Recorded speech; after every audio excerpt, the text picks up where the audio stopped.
Yustralov Noted. Sana naririnig mo ko ngayon, Amira.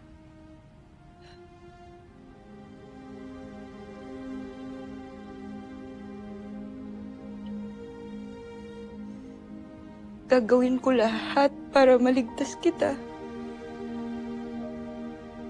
Pero hindi ko naman gagawang may masaktan pa o may madamay pang ibang tao.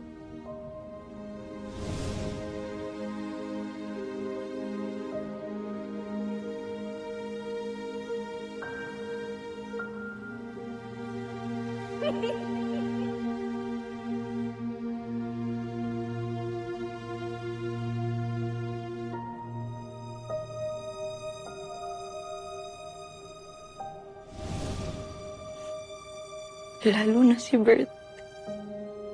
Hindi ko na kayang masaktan si Bert. Napakabuti ang tao. Tsaka mahal ko na rin siya.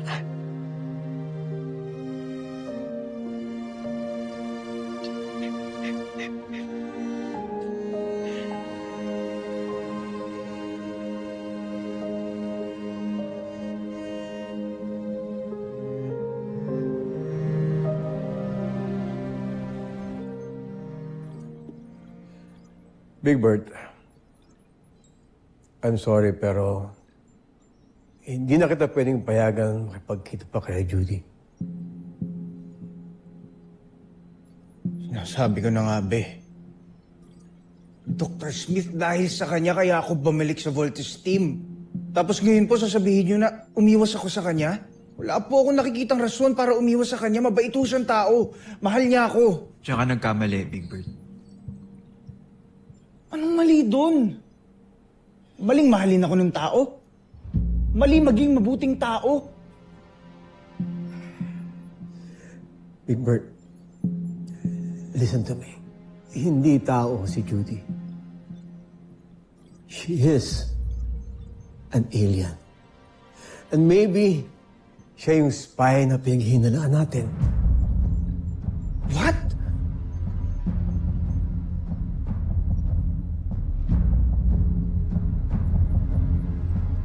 Ganyan na po ba kayo kadesperado para lang magstay ako dito sa camp? Kaninong idea to? Kay Kuya Steve? Sa inyo po? O baka naman po kay Little John? This is not a joke.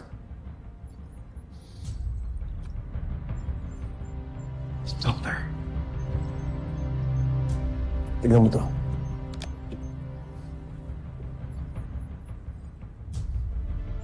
Ano po ito? Biotherma scan ng grupo nyo.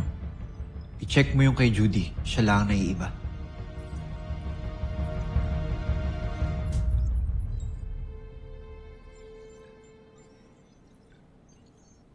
Because she's not human. She's something else. She is an alien. Sigurado ko dyan.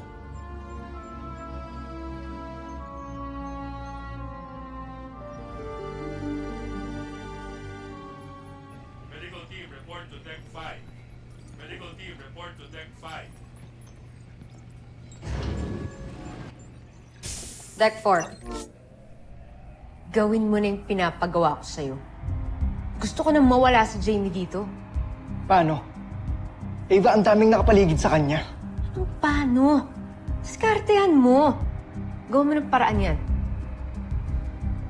Akong gusto mo. Pagkalat ko kung sino ka talaga.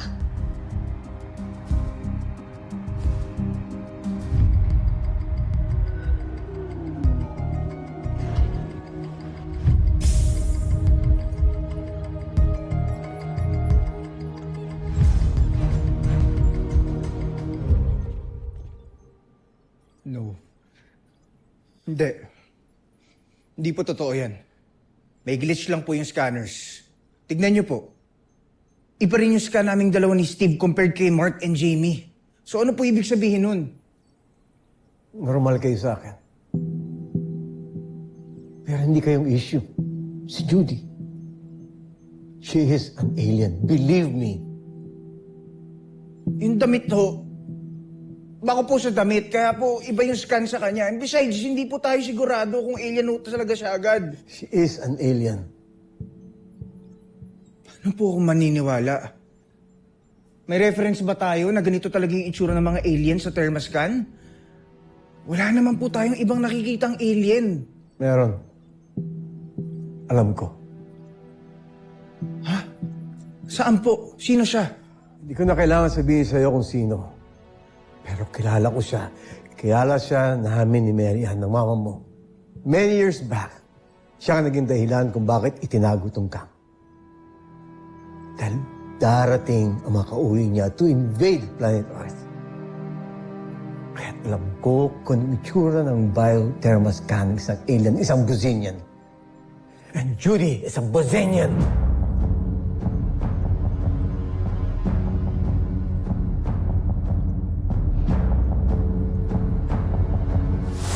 Susunod sa Voltas 5 Legacy. Big Bird, gising na. Kaya mo na muna si Big Bird. Mas problemahin mo si Little John. Gusto gawing service vehicle yung Volt Frigate. Matalino talaga si Sardos. Hindi siya madaling lamangan. Ano pa talaga gagawin ko? Huwag kang magpahalata sa kanila. Wala kang aaminin. This is an order. Pero pinagandaan kong kompetisyon na ito, kuya. Pwede ka namang umalis eh. Pero you cannot bring the Volt Frigate with you. Kaya kung gusto mo, ako pa mismo sasamahan. No, Jamie. Walang aalis dito. Hayaan niyo ba si Big Bird doon? Malungkot din natin sasamahan. Little John, hindi kumpleto ang Voltes 5, kaya hindi sila mabubuo. Sabihin mo kay General Draco, masugurin ang ating Beast Fighter.